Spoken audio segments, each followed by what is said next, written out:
제 나이 30, 저와 동갑인 남자친구와 2년을 연애했고 양가 부모님께 결혼 허락받고 상견례까지는 끝이 난 상황이었습니다. 결혼 준비는 시작을 했지만 날짜는 아직 잡지 않았어요. 대신 웨딩 플래너 구해서 기본적인 건 다 알아본 상황이고요. 서로 경제적으로 여유가 있는 편은 아니지만 그래도 할 건 다 한다고 약혼식에 약혼반지까지 받은 상황이었습니다. 나이도 같고 서로 사회생활 시작한 기간도 비슷해요. 심지어 둘이 버는 돈까지도 비슷하고요. 그 외에도 여러 공통점이 많았는데 그래도 성격적으로 맞고 연애하는 동안 좋은 모습만이 보여줬으니 결혼까지 결심하게 되었습니다. 2년이면 서로를 알아가기에는 충분한 시간이라고 생각했는데 정말 사람은 알다가도 모르겠네요. 저희 부모님은 서울에서 그리 멀지 않은 지방광역시에 거주하고 계십니다. 두 분 다 아직 50대 중반이시고 다 늙어서 자식들한테 손 벌리고 싶지 않으시다며 아직도 두 분 다 경제활동을 하고 계세요.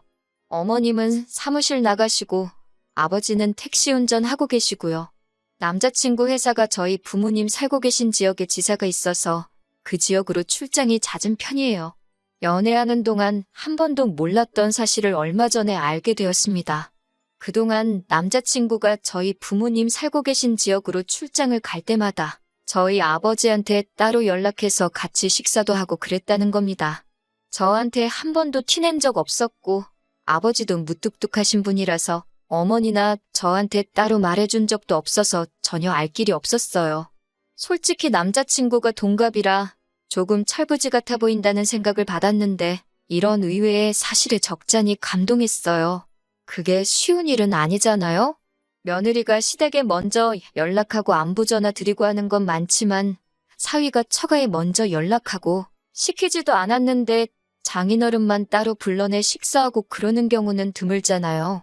저도 예비시모 불편해서 먼저 연락하거나 한 적 없는데 남자친구의 그런 의외의 속 깊은 면에 적잖이 감동하게 되었습니다. 아버지랑 친하신 택시 하시는 분이 놀러와서 저희 집 사위 잘 본 것 같다고 자랑처럼 늘어놓으시면서 이 사실을 저를 포함해서 어머니도 알게 되었어요.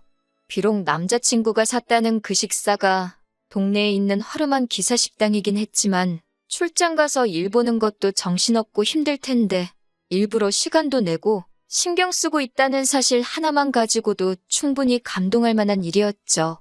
백반 먹은 게 끝내 아쉽기는 했지만 그 상황도 이해가 갔습니다. 저희도 결혼 앞두고 한 푼이라도 더 모아보겠다고 돈을 엄청 아끼고 있는 상황이었거든요. 하루는 저희 어머니한테서 연락이 왔어요. 예비사위가 당신들한테 이렇게 잘하려고 노력하고 있는데 저도 예비시댁에 뭐라도 하나 하는 게 경우가 맞지 않겠냐고요. 어머니 말씀이 100번 맞는 말이었지요. 남자친구 속 깊다, 대단하다 말은 하고 있지만 저는 그 사실을 알게 된 후에도 여전히 예비시모인 어머님이 어려웠고 먼저 연락드리는 건 엄두도 못 내고 있었거든요. 막상 제가 개인적으로 어머님한테 연락을 드려서 같이 식사하자고 말을 하려니 도무지 입이 떨어지지가 않았어요. 남자친구는 잘하고 있는데 저는 왜 이 모양인가 싶을 정도였어요. 해도 도무지 어머님하고 같이 식사하고 싶다는 말이 나오지 않으니 남자친구를 만났을 때 저한테 대신 전해달라는 식으로 부탁을 하게 되었습니다. 남자친구는 갑자기 어머니랑 식사는 왜 하려고 하느냐며 놀라더라고요. 그래서 제가 남자친구가 출장 갈 때마다 아버지 만나 식사하고 연락드리고 하는 거 다 알고 있다고. 고마워서 보답을 하고 싶은데 도무지 내가 먼저 연락드리기는 어려우니 대신 좀 부탁한다고 말을 꺼냈지요. 그런데 남자친구는 다른 것보다 표정에 당황한 기색이 역력했어요. 저한테 아버님이 자기랑 식사하고 있다는 사실을 먼저 말을 하셨느냐고 질문부터 하더라고요. 그건 아니고 어쩌다 알게 되었다 알려줬습니다. 그런데 왜 저러나 싶더라고요. 칭찬받은 일에 당황을 하고 있으니 말입니다. 그냥 그게 멋졌고 부끄러워서 그러는 건가 싶었어요. 그런데 남자친구는 마치 저한테 확인이라도 받으려는 듯 아버지가 따로 말한 건 없었느냐며 계속해서 물어왔어요. 왜 저러는가 싶었는데 그때는 남자친구가 제가 어머님과 단둘이 만나는 게 불편한가 하는 생각이 들었습니다. 혹시 불편해서 그러는 거냐? 그러면 어머님하고 식사는 따로 안 하겠다 그렇게 말을 했더니 남자친구는 제 반응을 살피면서 그런 건 아니고 하면서 말끝을 흐렸습니다. 너가 우리 집에 잘하니 나도 너네 부모님께 잘하고 싶어서 그러는 거다. 몇 번을 이야기한 끝에야 남자친구는 어머님한테 연락을 해서 약속 시간을 잡아줬어요. 이후 제가 어머님하고 만났을 때 어머님이 아주 보통이 아닌 분이라는 걸 느꼈거든요. 그래서 남자친구가 이때 저한테 어머님을 결혼 전에 겪어보게 하고 싶지 않아서 그랬던 거라고 생각을 했습니다. 그리고 솔직히 그때까지도 남자친구가 단지 어머님을 저 혼자 만나는 걸 불편해했던 사실이 이후 제가 어머님하고 만나서 어머님이 제게 보여준 모습 때문에 그랬던 거라고 생각을 했었어요. 아직 예비시모인 어머님을 제대로 겪어본 적은 없었거든요. 어머님하고 식사한 날에 이게 맞나 하는 생각까지 들 정도로 그 자리는 저한테 조금 충격적으로 다가왔습니다. 식사를 하기로 한 날에 어머님과 만나기로 한 강남역 근처에 있는 카페로 갔어요. 시간 약속 잘 지키는 사람이란 걸 보여드리기 위해 약속 시간보다 20분 먼저 장소에 도착했거든요. 그런데 어머님은 약속 장소에 1시간이 지나서야 도착을 했습니다. 둘이서 만나는 걸로 알고 있었는데 저한테는 사전에 말도 없이 예비 신우들을 데리고 오셨습니다. 남자친구랑은 터울이 좀 있고 둘이서는 연년생으로 대학생이에요. 연애하면서 남자친구가 동생 이야기는 거의 하지 않았고 실제로 봤을 때도 낯을 가리는 건지 오빠가 어려운 건지 거리두고 있어서 그냥 안 친한가 보다 생각을 했었거든요. 그런데 말도 없이 예비 신우 둘을 끌고 오니 조금 당황스럽기도 했습니다. 지각한 건 생각도 나지 않았어요. 어머님도 혹시 며느리 되는 내가 불편해서 그랬겠지 하고 깊게 생각하지 않으려 했습니다. 어머님께서도 오래 기다렸느냐면서 저한테 곧장 미안하다는 말을 하셨고요. 늦은 이유가 예비 신우들이 저 만난다고 예쁘게 꾸미고 오느라고 화장 고치고 옷 갈아입고 하다 보니까 생각보다 시간이 더 걸렸다고 하시더군요. 신우들 철없는 게 어머님 잘못은 아니니 그냥 그러려니 하고 말았어요. 식사를 하기로 미리 정해져 있던 거였으니 저도 시간 맞춰 나온다고 점심 식사를 따로 하지 않고 나왔습니다. 원래는 어머님하고 어색한 것도 있고 좀 친해져 볼 요량으로 대화 좀 하다 가려고 카페에서 선약을 잡았던 거거든요. 그런데 시간이 너무나 늦어버렸으니 그냥 곧바로 식사하러 가시겠냐고 물어봤지요. 그런데 어머님은 예비 신우들과 집에서 식사를 대충 하고 나오셨다는 거예요. 같이 식사하기로 한 약속이었는데 벌써 밥을 드시고 오셨다니 무슨 생각으로 그러셨나 했는데 제가 밥을 산다고 해서 예비 신우들이 괜찮은 곳을 알고 있다며 뭐 먹을지를 정해서 예약을 해놓았다고 하더라고요. 지금은 가봐야 브레이크 타임이라 열지도 않았을 거고 2시간은 더 기다려야 하니 그냥 딴 데 가지 말고 여기서 있다가 시간 되면 일어나서 가자고 하더라고요. 일정을 마음대로 하실 거였으면 애초에 저한테 미리 말해줬으면 좋았겠다 싶은 생각도 들었어요. 보아하니 식사 시간까지 한참 남았으니 일부러 천천히 준비해서 약속된 시간보다 늦게 나온 게 아닐까 하는 생각도 들더라고요. 예약 시간 기다리면서 카페에서 보낸 2시간은 정말이지 최악이었습니다. 빈속으로 저녁 시간 될 때까지 버티는 것도 고역이었지만 그래도 카페다 보니 간단한 음료수나 요깃거리가 있어서 버티는데 어려운 점은 없었어요. 그런데 저는 마치 꺼다 놓은 보릿자루, 그 이상도 그 이하도 아니더라고요. 어머님은 예비 신우들하고 수다 떠느라고 저는 신경도 쓰지 않고 있었어요. 어린 예비 신우들이 그 자리에서 저를 챙겨줄 거라고는 기대도 안 했지만 조금 너무하다도 싶었습니다. 일부러 제가 모르는 이야기만 골라서 하는 건지는 모르겠는데 그렇다고 예비 시모 앞에서 핸드폰 꺼내서 딴짓하고 있기도 그렇고 예비 신우들 대화에 끼려고 하니 도통 무슨 주제로 대화를 하는지도 모르겠고 아는 거 하나 나와서 아는 척이라도 하면 예비 신우들은 아직도 낯을 가리는 건지 그 주제로는 더 이상 대화를 하지 않고 그대로 대화가 뚝 끊겨버리고 거기까지야 물과 기름처럼 섞일 수 없다는 신우와 며느리의 숙명이라 생각하고 그냥 넘어갈 수 있었지요. 어머님도 며느리랑 둘이 있으면 부담스럽고 불편할 테니 딸들 데리고 나왔겠거니 싶었고요. 아무튼 그런 고행의 시간도 지나게 되어 드디어 식사를 위해 예비 신우들이 예약해뒀다는 장소로 자리를 옮기게 되었습니다. 그런데 식사 장소라고 도착한 곳이 강남에 있는 고급 오마카세 일식집이었어요. 가격을 보니 웃음도 안 나오더군요. 1인당 24만 원이라는 말도 안 되는 가격이었습니다. 이런 좋은 곳 와서 술이 빠지면 쓰냐고 술 한 병까지 추가하는 바람에 계산할 때 보니 110만 원이라는 거금을 내게 되었어요. 돈값을 하기는 했어요. 정말 잘 나오긴 하더라고요. 남자친구한테 청혼받으면서도 이렇게 비싼 밥을 먹어본 적은 없습니다. 어차피 제가 사기로 했던 거 눈물을 머금고 계산을 하기는 했지만 그래도 제 한 달 생활비보다 큰 돈을 음식점에서 계산을 하게 될 거라고는 상상도 하지 못했어요. 예비 신우 2명은 음식 나올 때마다 소리를 빽빽 지르면서 음식을 입으로 넣지는 않고 핸드폰 사진 안에 담는다고 이 각도에서 사진 찍고 저 각도에서 사진 찍고 난리도 아니더라고요. 비싼 가격답게 한 타임에 가게 안으로 10명 이상 들어올 수 없는 곳이긴 했는데 그래도 다른 손님들도 있는데 자기들끼리 신나서 다른 사람들이 눈치 주는 게 제가 다 느껴질 정도였네요. 좋은 마음으로 만든 자리였고 남자친구가 아버지한테 했던 걸 보답하기 위해 마련한 자리였지만 당장 남자친구는 아버지 식사 대접한다고 기사식당 데려갔던 것 치고는 조금 과했던 게 아닌가 생각이 들었습니다. 만약에 어머님만 나오셨었더라면 이 돈을 내는 게 그렇게 아깝다거나 이 상황이 뭔가 싶거나 하지는 않았을 거예요.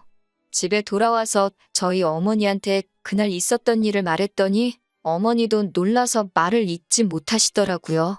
어떻게 그냥 마음속에 참을인자 새기면서 넘어가 볼까 했는데 혹시나 아무 말도 안 했다간 이게 처음이 아니게 될 수도 있겠구나 하는 생각이 들었습니다.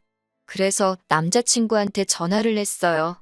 혹시 어머님이 동생들도 같이 데리고 나간다는 말을 했느냐? 내가 100만 원 넘게 쓰게 되는 거 이미 알고 있었느냐고 물었죠. 남자친구는 알고 있었다고 하더라고요. 자기가 제 가족에게 잘하는 것만큼 저도 자기 가족한테 잘하고 싶다고 하지 않았느냐면서 먼저 말 꺼내놓고 이제 와서 싫은 소리 하는 게 맞냐고 되려 저한테 되물었어요. 좋은 마음으로 시작한 일인데 이게 오히려 싸움의 원인을 제공할 줄은 몰랐습니다. 하지만 그래도 짚고 넘어가야 할 건 짚고 넘어가는 게 맞다는 생각이 들었어요. 다른 건 몰라도 너네 동생들이 남의 돈 쓰는 거 너무 쉽게 생각하는 거 아니냐고. 따지고 보면 어차피 결혼해서 한 가족이 될 테니 자기 오빠 돈이나 마찬가지인데 그깟 사진 몇 장 찍어서 주변에 자랑하려고 우리 형편에 한 끼에 100만 원씩 하는 밥 먹으러 가는 게 옳은 행동이냐고요. 남자친구는 아무 대답도 못하다가 기어이 만능 치트키를 쓰더군요. 너 지금 우리 엄마한테 돈 쓴 게 아까워서 그러는 거냐고요. 제가 돈 몇 푼에 치사하게 구는 사람으로 만드는 거였어요. 좋은 마음으로 한 거면 그냥 좋게 끝내면 되지. 돈까지 다 내고 나서 그러는 건 또 뭐냐고 저를 쪼잔한 사람으로 만들더라고요. 당장 자기도 출장 가서 식비 나오는 거 편의점 도시락으로 때우고 돈을 남겨올 수도 있고 아니면 먹고 싶은 거 사 먹을 수도 있는데 자기는 그거 저희 아버지한테 쓴 게 하나도 아깝지 않았다고 하는 겁니다. 당연하겠지요. 백반 한 끼 둘이서 먹는다고 해봐야 저희 부모님 사는 지역에서 아무리 비싸도 10,000원이면 해결하거든요. 나도 니네 가족들한테 밥 사준다고 하고 꼴랑 10,000원 쓰고 나오면 이딴 소리 안 나왔다는 말이 턱끝까지 차올랐는데 남자친구 말 맞다나 좋은 마음으로 시작한 건데 그걸 가지고 돈이 아깝네 하면서 싸우면 괜히 사이만 더 나빠지는 게 아닌가 싶어서 그냥 참았습니다. 하지만 속으로 더는 먼저 제가 뭐 해주겠다, 사주겠다는 말은 하지 말아야지 하는 결심을 했어요. 남자친구 가족들이 정도가 없는 사람들인 걸 뼈저리게 깨달았거든요. 그런데 차라리 이때 대판 싸우고 갈라졌으면 더 좋았겠다 싶을 정도로 큰 사건이 터지게 되었습니다. 아예 모르고 살았으면 싶을 정도로 엄청 더러운 사실이 숨어 있었어요. 그 일이 있는 뒤로 얼마 후에 남자친구가 또 출장이 잡히게 되었습니다. 솔직히 저는 아직 그날의 앙금이 다 가시지를 않아서 남자친구한테 이번에도 아버지랑 같이 식사할 거면 좀 괜찮은 걸로 대접해드리라고 부탁을 했지요.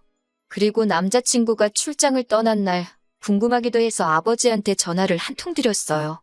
그런데 아버지가 기분이 엄청 좋아 보이시더라고요.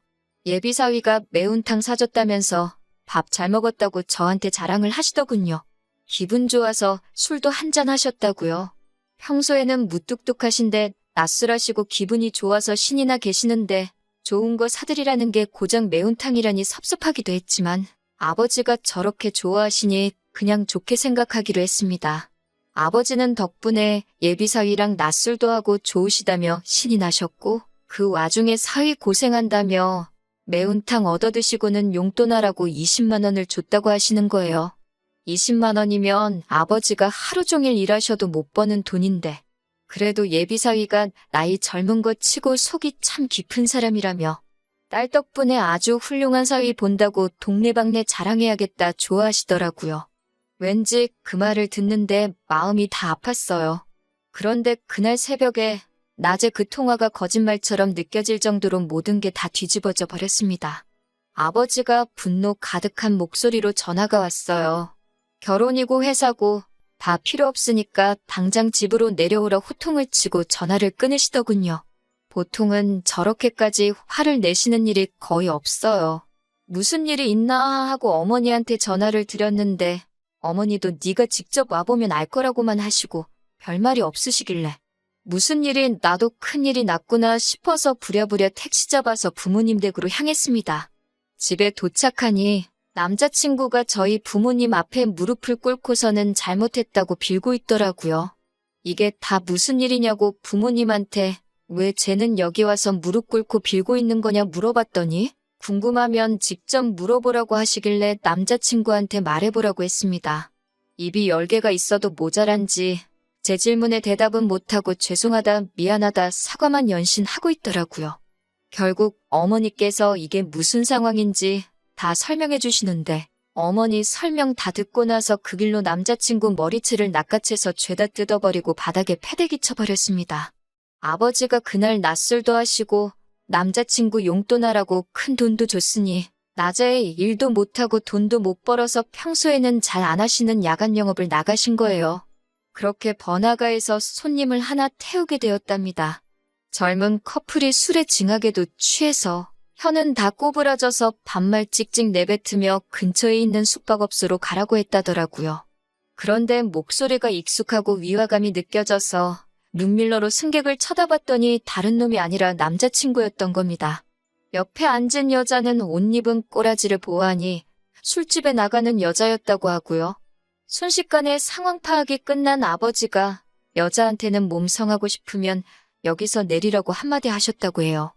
여자는 술이 남자친구보다 덜 취했는지 아버지 말 듣자마자 쫄아가지고 차에서 주랭랑을 쳤다고 합니다. 남자친구는 옆에 탄 여자가 갑자기 도망쳐버리니 어디 가냐고 하면서 따라 내렸고요. 아버지도 그런 남자친구 쫓아가 바로 멱살을 잡았고 남자친구는 인사불성이 되어서 아버지도 못 알아보고 고래고래 소리를 지르다가 상황을 눈치채게 돼버린 거지요. 그 길로 아버지한테 멱살 잡혀서 끌려와 살려달라고 빌고 있는 상황이었어요. 그 와중에 더 믿을 수 없는 사실을 전해 듣게 되었네요.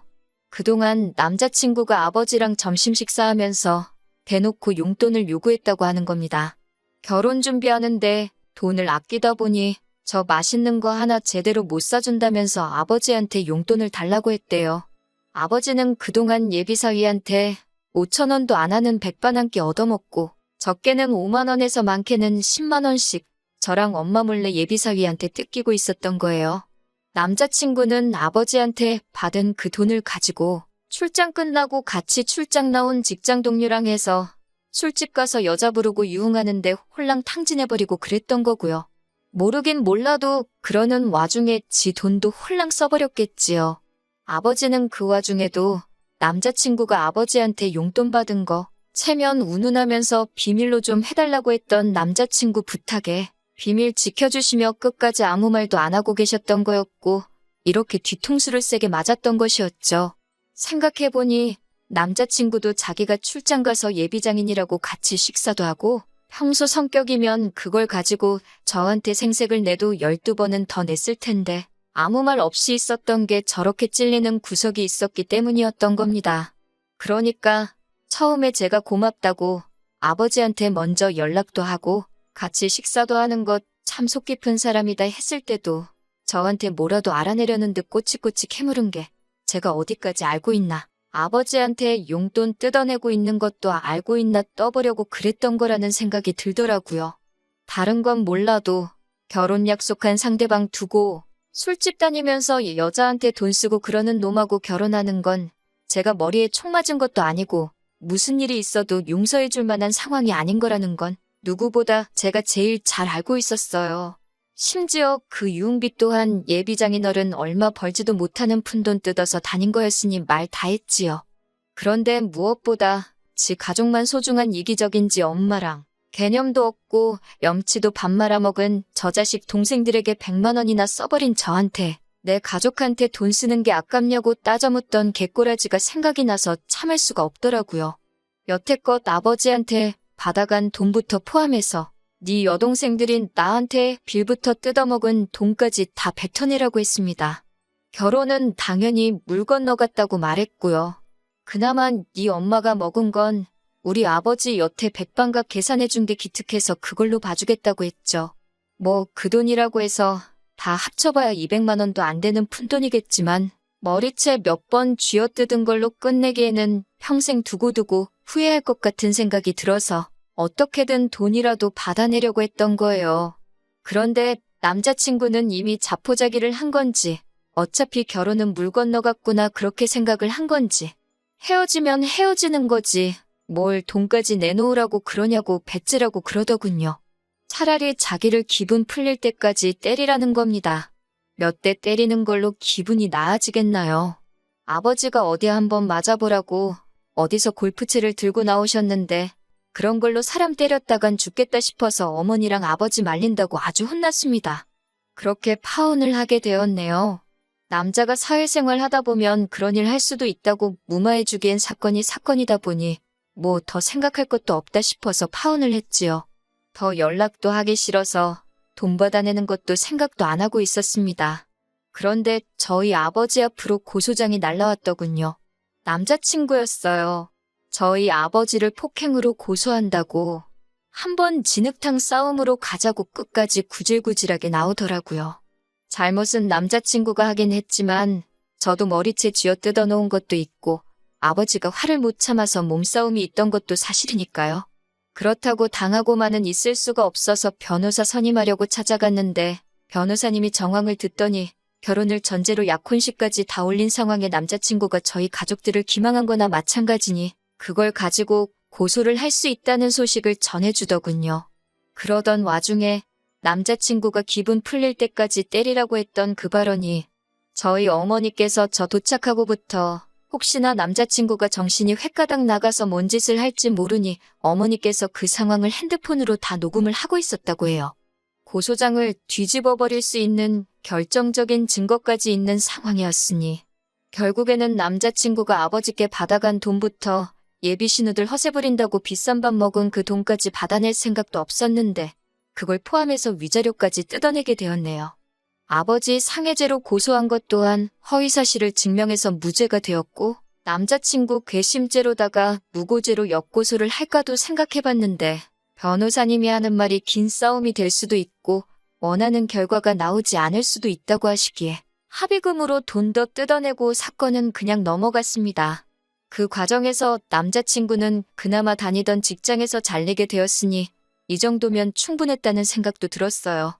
정말 사람이라는 건 겪어보기 전까지는 어떤 사람인지 알 방법이 없네요. 하지만 결혼을 준비하는 과정에서 이 사람의 본질을 알게 된 게 천만다행이라고 생각합니다.